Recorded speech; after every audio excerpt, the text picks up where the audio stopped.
대한민국의 간첩, 저는 진짜 많다고 생각을 하거든요. 그런데 그 간첩들이 대한민국을 유린하고 있습니다. 왜냐하면 말입니다. 이거 한번 보세요. 간첩을 잡았습니다. 재판이 2년 5개월 동안 제대로 열리지도 않고요. 1심이 열리는데 2년 5개월이 걸렸다면 이게 간첩이 대한민국을 유린하는 거죠. 이석기 전 통진당 의원 사건 같은 경우 1심 선고가 기소하고 나서 5개월 만에 이루어졌거든요. 충북 동지의 사건은요. 지금 2년 5개월 만에 1심 선고가 이루어졌습니다. 이야, 참 이것을 보면요. 대한민국의 정체성이 좀 부끄럽습니다. 국가 반역자들이잖아요. 국가 반역자들을 이게 다스리는데 2년 5개월씩 법정을 기만했다는 그 자체가 창피하고 또 창피합니다. 아무리 대한민국이 민주주의 국가라고 하지만 국가 반역자들까지 포용해 줄 수는 없거든요.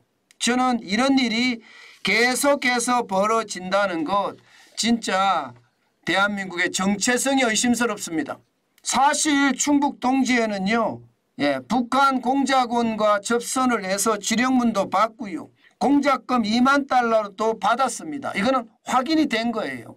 확인 안 된 것까지 따지면 얼마나 많겠습니까? 그런데도 기소 후 2년 5개월 만에 징역 12년을 선고해서 법정 구속을 시켰다고 하니 참 안타깝고 안타까울 따름입니다. 더 중요한 것은요. 국회 통일위원장을 만나서 그 면담 내용을 북한에 보고했다고 하거든요. 이게 국가 기밀이 아니랍니다. 법원도 웃기죠? 아니 국회 외교통일위원장을 만나서 이야기한 것이 국가 기밀이 아니라고요?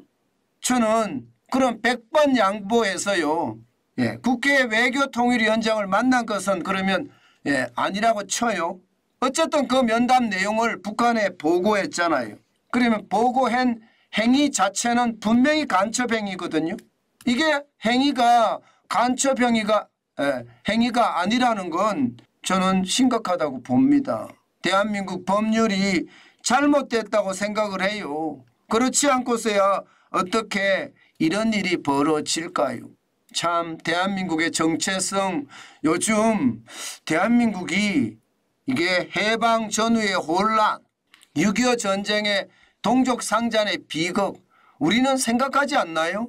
북한을 믿고 계속해서 간다는 뜻인가요? 저는 절대 그럴 일이 있어서는 안 된다고 생각합니다. 강력한 국방, 철통 같은 안보만이 대한민국의 정체성을 지켜줄 겁니다. 우리가 강해야지 막을 수가 있습니다. 우리가 강해야 되는데 우리 내부에 반역자들이 이렇게 많은데 이런 거 속전속결로 저는 처리해야 된다고 생각을 합니다. 이 간첩들이 말입니다. 국민 참여 재판을 신청을 하고 법관을 깊이 신청을 하고 이러면서 말입니다. 2년 5개월을 끌었습니다. 그러면서 유엔에다가 망명 신청까지 했어요. 참 대한민국 정체성 웃기죠. 이게 나라냐 하는 얘기가 틀린 얘기가 아닙니다. 이 재판을 악용해서 재판의 어떤 절차를 악용해서 이렇게 대한민국을 욕먹이는 사람들 과감하게 재판장이 단죄해야 된다고 생각을 합니다. 어디 감히 간첩이 대한민국을 농락합니까? 대한민국을 농락해서도 안 되고 농락당해서도 안 됩니다. 그들은 국가 반역자일 뿐입니다. 국가 반역자는요. 과감하게 처단하는 게 답이에요. 징역 12년도 너무 적은 거죠. 나라를 팔아먹은 자들이잖아요. 아예 국외로 추방시켜버려야 돼요. 그런 사람들은요. 대한민국에 두면 안 됩니다. 나라를 배신한 작자들인데 이완용 매국노라고 하지만 이게 말입니다. 간첩이 매국노예요. 간첩이. 그런 매국노들이 판을 치고 있다는 것 진짜 충격적인 일이다. 저는 그렇게 생각합니다. 나라가 바로 서려고 하면요. 정체성이 바로 서야 되거든요. 정체성은 자유민주주의와 시장경제입니다. 자유민주주의와 시장경제를 거부하고 김정은을 따르는 세력들은요, 한 방에 과감 없이 처단해야 된다고 생각해요. 그들이 없어져야 대한민국의 갈라치기도 줄고요, 대한민국의 혼란도 줄을 겁니다. 저는 그것이 반드시 필요하다.